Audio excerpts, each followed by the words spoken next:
to Sally Barton Tryon. I'm sure you've all heard of me. My father was Benjamin Barton, who built this beautiful old building. My name is Josiah Tryon. I'm her brother-in-law. I had a nice little tailor shop just down the street. That was my day job. When it got dark, I would go runaway slaves to freedom in Canada, less than a mile away. Hi, everybody. My name is Catherine Hustler. My husband Tom and I had a little tavern just down the street there. The most popular place in town for the common man to come and have a drink. Common people did drink in the establishment. I'm Mrs. Smith, and I stayed with my husband, the very Reverend David Smith, preacher of the Presbyterian Church through thick and thin.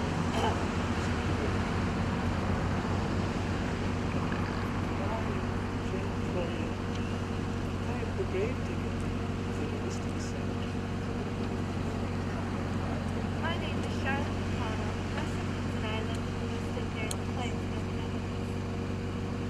I am the great-granddaughter of Chief President. I'm here to tell you about the first. Do you remember the last time you were afraid? I mean, really afraid? Many very famous people stayed here, including Charles Dickens, Mark Twain, Jenny Lind. Jenny Lind, the Swedish nightingale. She could sing. Don't get her started. Oh, yes, and of course I would go to all the social gatherings at the Frontier House, and I always wore a beautiful new dress that Josiah's little wife Mary designed. Amen. He never did charge enough. How'd you ever get by? It wasn't easy, Sarah. Seems like the less they had, the happier they were. Nice to worry about. Anyway, Well, I can tell you one of the spirits that haunts this house was one of the workmen who helped in its construction. Now, I don't know if any of you noticed on your way over here, but just under the diamond on the second floor, there's a reddish-brown stain that will not be removed, no matter how hard they scrub it. And here's how that stain got there. When this building was being constructed, a couple of the workmen came down to Hustler's Tavern for some lunch.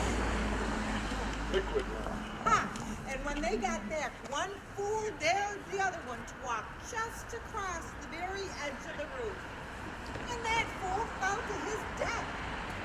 So afraid that he would be fired or be held responsible for these shenanigans, the surviving worker picked up that body and shoved him in an unfinished walk on the stairway going to the second floor, directly opposite that red stain, and sealed him up in the wall. Now, that man stayed there, that body stayed there, and we know that the story is true because 61 years later on his deathbed, the worker confessed, and they came up and they dug that body out of the wall and gave him a nice Christmas burial. That's one of the spirits that haunts this place. Oh, but our mayor, Mayor Terry Colasano, will tell you another story. He saw it with his own eyes. The balls that Sally was talking about earlier took place on the second floor here, and music could be heard pouring out of the beautiful windows up there. Now, just late at night, Mayor Colasano was walking down Center Street, giving the village a final check, and he heard that music, and he looked up to that window, and he saw the figure of a woman in a long white gown dancing alone at that window. to music only she could hear. Even though this building has been vacant for years and years. And when that woman turned around, her face had no features. No features, no face. That's what he thought. And you know, he must be telling the truth. Politicians don't lie. Absolutely. You know, this very building is also a scene of a scandal that reached the highest offices of this land. And you know how Lewistons love a good scandal. Well, back in early America, the Masons Maybe we don't need to tell the story tonight, Josiah. Mrs. tell it Smith, anyways. It's kind of upsetting to me, Miss Sarah. why don't you just and let Josiah tell the story? All our early presidents were Masons. They were members of the Masonic order. But in 1826, William Morgan, who was a Mason, And a scoundrel. It wasn't a scoundrel. decided to get rich quick. He signed a contract with a printer in Batavia to divulge the deepest, darkest secrets of the Masonic order. Well, needless to say, the Masons tried to talk him out of it, but to no avail. They even brought in the governor at the time, DeWitt Clinton. You see, we had Clinton as the governor back then. So they conspired to have him arrested on a trumped-up charge of shoplifting a cravat, a tie. So for the price of the tie, $1.65, he was bailed out in front of a judge who was a Mason and placed in a carriage driven by Sheriff Eli Bruce, who was also a Mason. And in a series of clandestine stops all the way down the Ridge Road, they came to stop behind the Frontier House. Morgan was whisked to the 3rd floor. They had a kangaroo court, and he was found guilty of treason against the order. He was never seen alive again. That old lady that lived behind the Frontier House, she saw and heard the whole thing. She saw the sheriff and his men drag William Morgan, kicking and screaming bloody murder into that carriage. And indeed, the last thing anybody heard that night was the crack of the whip on the flank of that horse as that carriage went flying down River Road just as fast as you could ever imagine. And indeed, Morgan was never seen alive again. Now, some people will tell you that his head rests at the bottom of the well down at Fort Niagara. And Sally, remember that hand that I washed up on remember. the shores of Lake Ontario? Just a hand swollen and covered with maggots. Oh, my goodness. But it was wearing Morgan's wedding ring. But his little 14-year-old She wife was not 14, she was 15. she refused to identify that hand as the one that belonged to her husband. Because that poor little thing, she was afraid the Masons were going to come after Scared her. to death. Already given her hand in marriage. Most handsome and eligible Well, Katie. entrepreneurs. Mr. Hotchkiss built that building as a coffin factory. And the doors in the center on the 2nd floor are where those newly made coffins were lowered into the carts waiting below. And today, those doors seem to be the center of the psychic sound effects that so torment the people who work in that building. They say they hear the sound of thumping and bumping, almost as if their coffin business was still in business. Well, also back then, there was a young family that lived on the 1st floor, and they had a little boy. He was his age. Then, it was just like flashlights on the boy. He looked just like you, and he was just your age. Dead ringer. Well, one night, the little boy was playing with his ball, and he bounced the ball up the steps and into the room where all the open, empty caskets were. But his ball bounced into one of the caskets, and when he did, the little boy climbed into the casket to get his ball. But when he did, the casket lid slammed down on his hand and broke all 5 fingers on his hand. That little boy was so frightened by that experience that his hair turned white overnight. And from then on, they called him Whitey Jensen. That is an absolutely true story. And if there are any old-timers in the audience tonight, maybe you remember Jensen's hardware store. I remember, sure. But you know, to this day, the people that work there at the Hunt Realty won't work late at night. They still claim to hear shuffling about, noises, as if there was still a business upstairs. So someone suggested that they just change the name to Haunt Realty. And following the Morgan affair, He was asked to leave the church. Well, he wasn't exactly asked to leave the We church. don't have to talk about He this. was kicked out of the church. Well, You know, there's just something about murder and Presbyterians. They just couldn't work it out. Episcopalians, not so much. Do we have any Episcopalians in the audience? I hope not. Anyways, Reverend Smith, his spiritual journey took him 2 blocks, and this is where he found the Episcopal Church. And this was a safe house on the Underground Railroad. Well, back then, it was Josiah didn't act alone on the Underground Railroad. Many people in the village helped him along the way. Amen. But Reverend Rufus Murray was the pastor here at that time, and it was said that he hid often runaway slaves in the basement of this church.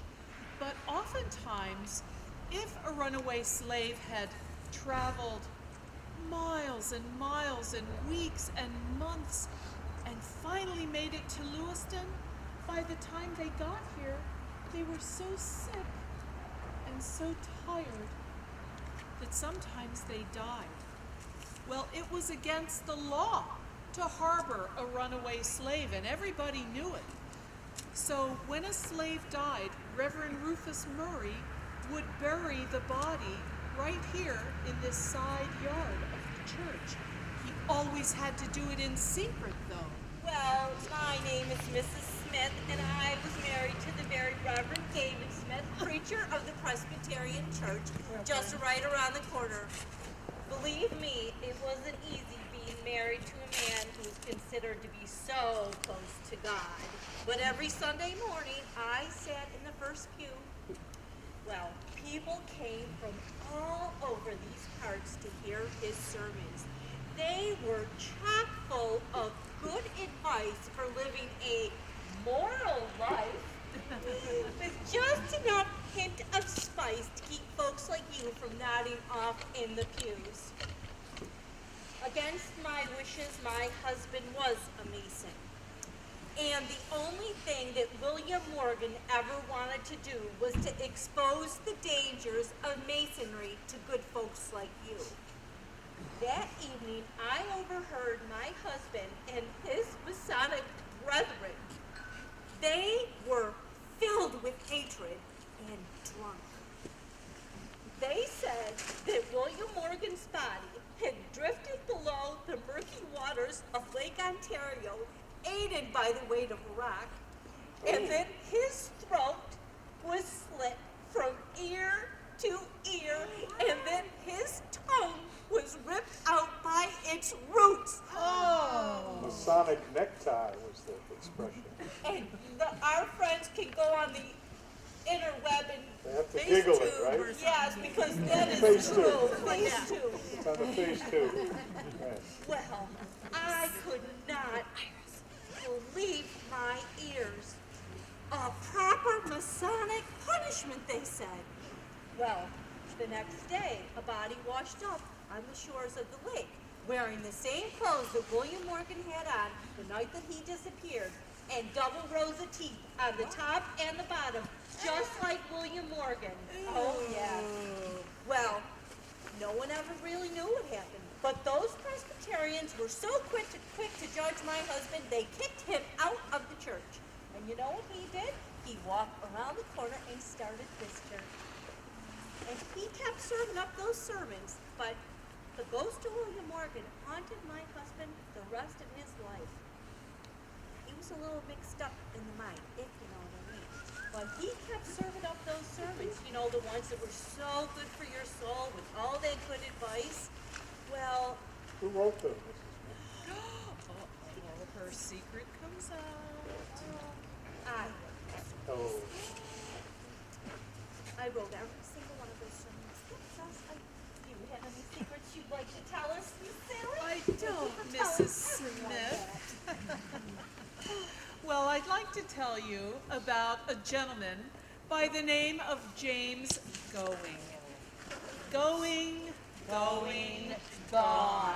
you live right next door. James Going lived in this house right next door. We'll pass it on the way on our walk.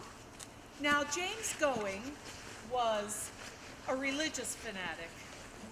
He was probably a Millerite, which was a religion that swept through Western New York in the 1840s. Insane asylums were full of Millerites.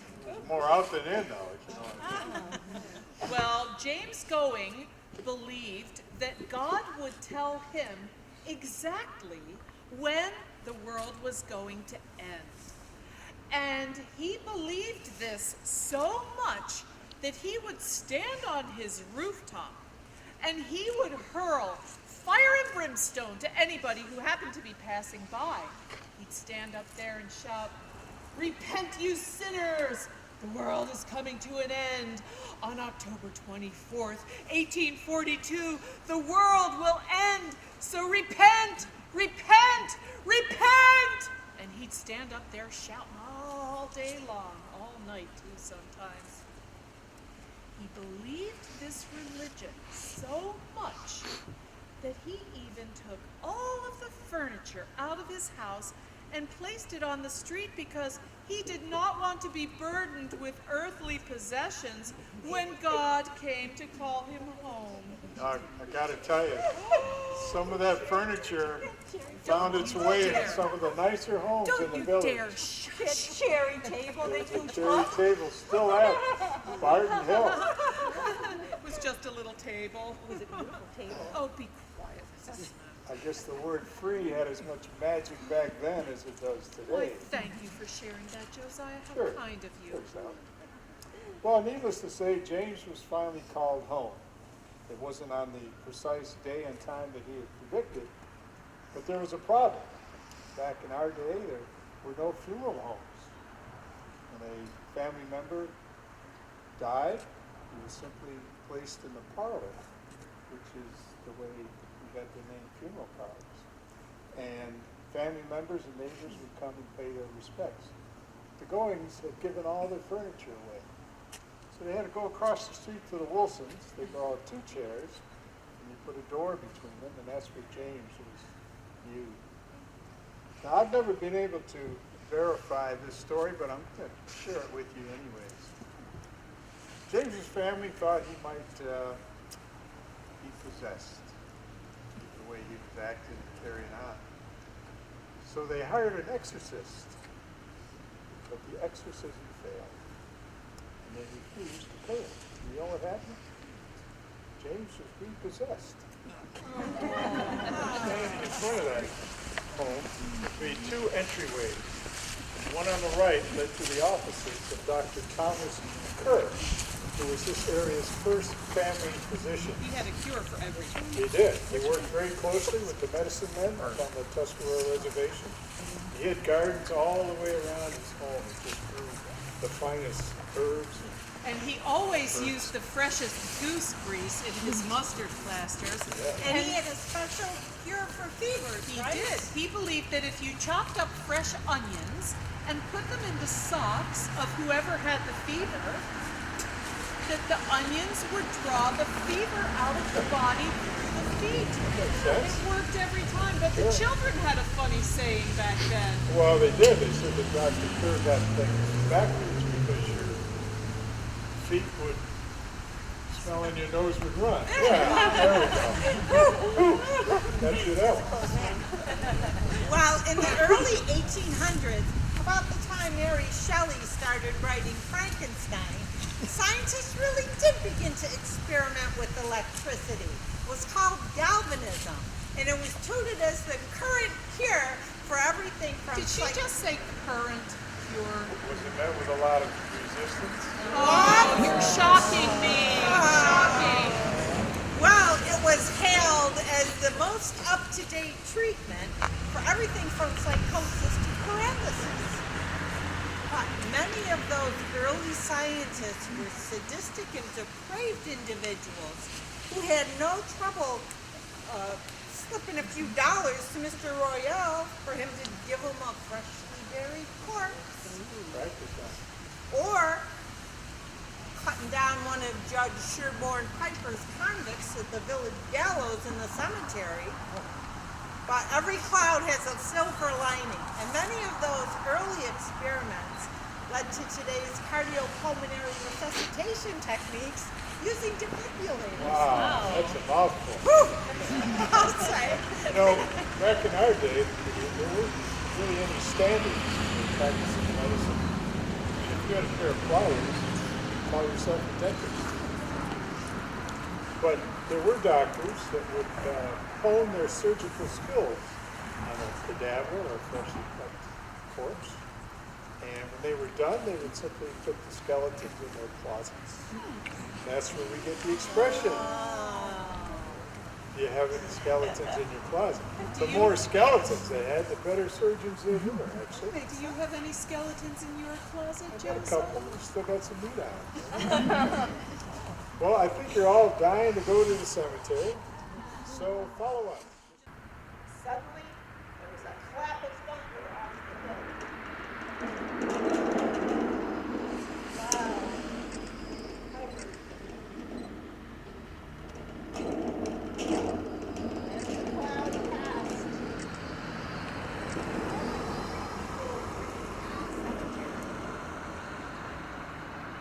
Children and the pastor. Of the slave catcher, there was no sign. But there was a big black dog with evil yellow eyes that ran baying off into the cemetery.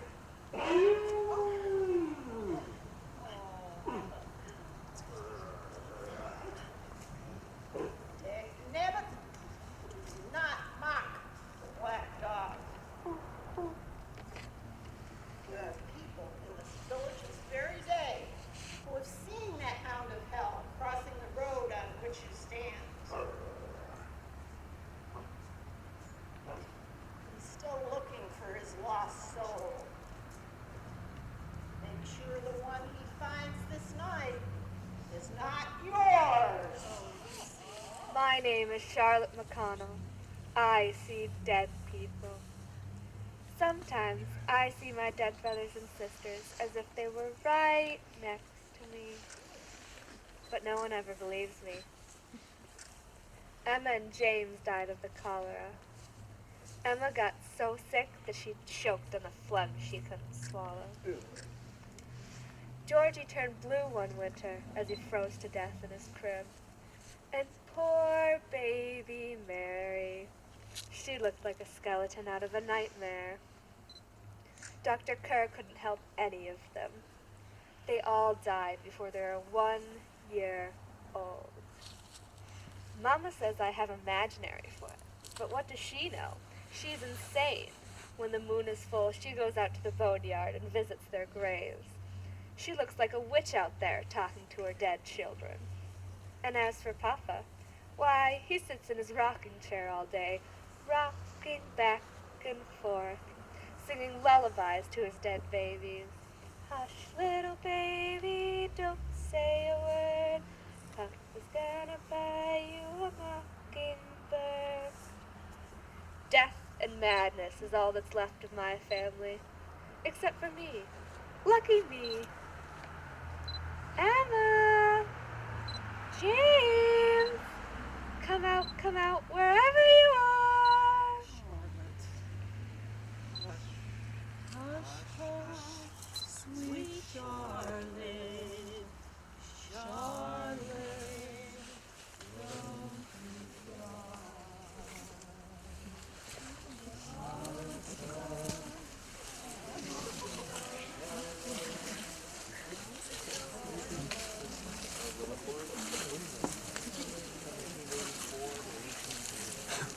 Once was I.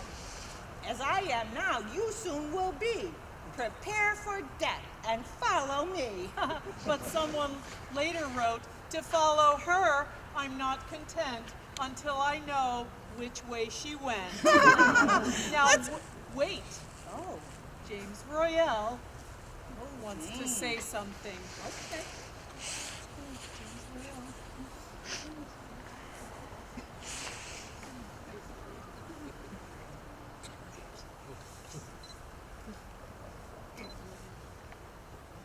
I have a story to tell you all.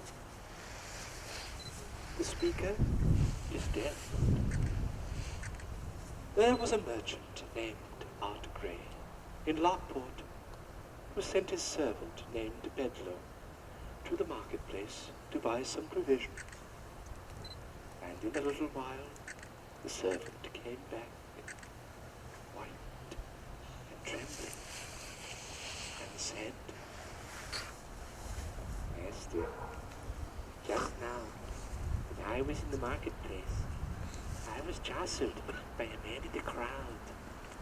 And when I turned, I saw that it was Death that jostled me. He looked at me and made a threatening gesture.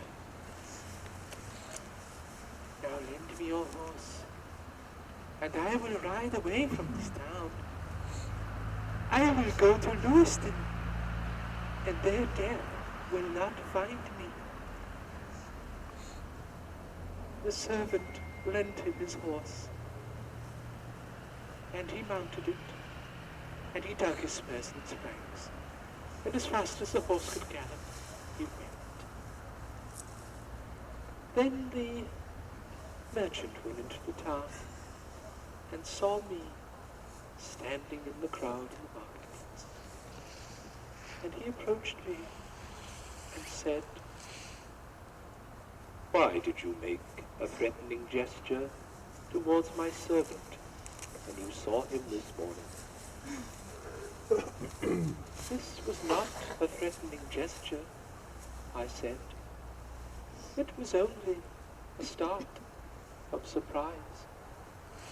I was astonished to see him in Lockport, for I had an appointment with him tonight in Lewiston.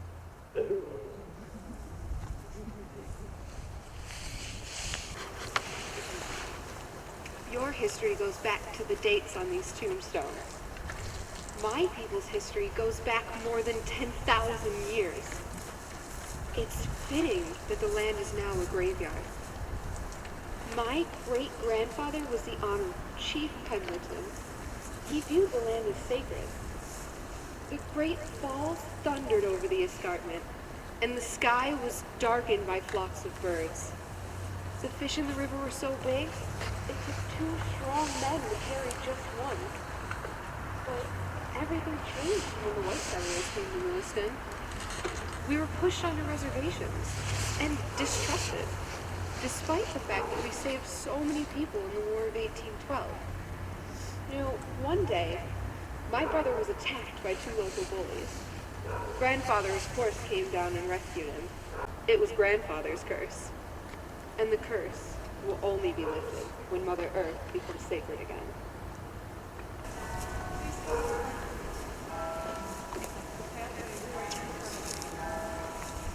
Now, Miles Gillette was 16 years old, and they had a little farmhouse down that way.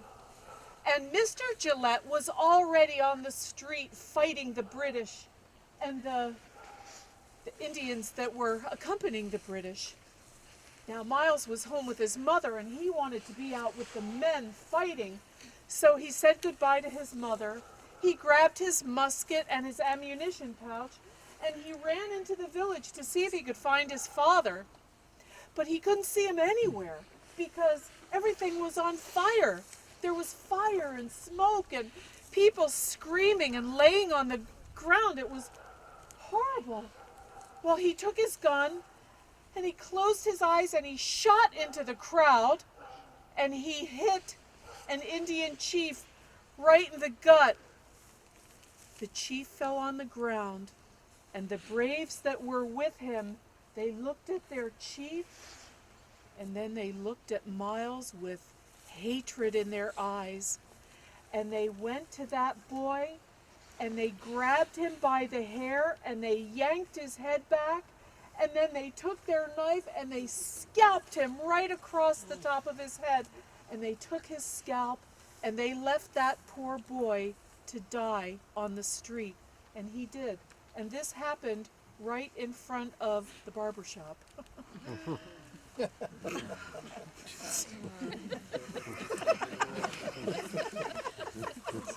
Sorry.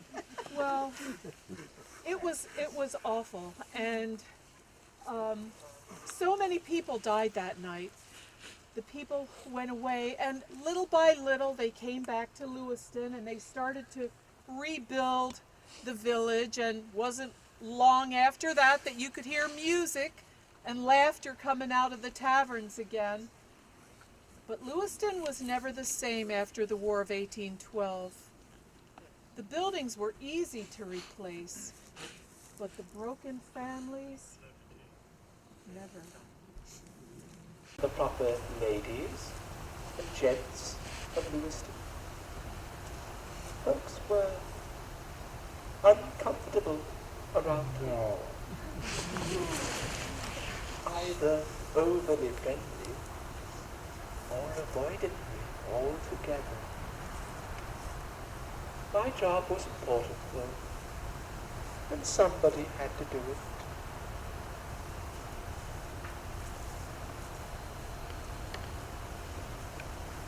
Look around you. Everyone is equal here. It doesn't matter if you've got a big marble headstone or a simple rock. Every one of us shares the same. Remember me